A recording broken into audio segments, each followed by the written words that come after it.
Savdo sirlari obunachilari, assalomu alaykum. Hamma yaxshi, iftorlik ahvollar. Hali dovushim ham chiqmadi ekan. Tomonlar qurib ketdi lekin. Mana savdo sirlari 2 kanalga qo'ydik. 18 ta qo'chiqlar. Set yoqtiring ko'raysiz. 2 million 400 ming so'mdan.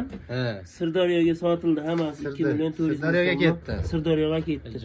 Shopiraga kech bo'lishiga qaramasdan olib chiqib ketyapti. Ertalabga yetkazib bormasdan. Soat ko'rsatib qo'ying, necha bo'ldi? Soat 22:31. 22:31 sizlar uchun video qilyapmiz, hurmatli obunachilarimiz. Sirdaryoga hammasi bir joyga ketdi. Hammasi bir joyga 2 million 400 ming so'mdan bari qo'chqor. Hammasi tirdimda qo'chqorlar.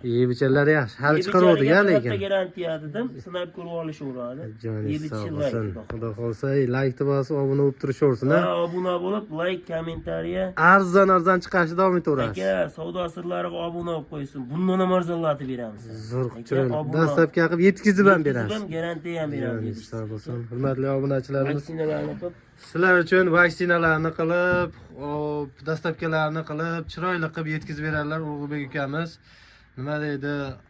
Obuna bo'lib, pastpastsa bo'lib, kanalda yangi bo'lsalaring obuna bo'lib qo'yaveringlar bundan buyog'iga. Dastlabkasi bilan yerak bo'lsa, emlamasi bilan qilib olib berasiz. Joningiz sog' bo'lsin.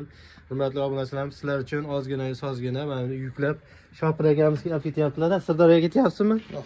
Safaringiz bexatar, beshikasi bo'lsin. Omon-eson egasiga yetkazib boring. Xudo xolasa sog' bo'linglar, salomat bo'linglar mana. Sirdaryoga o'zi yo'l oldi mana, mashina bekildi.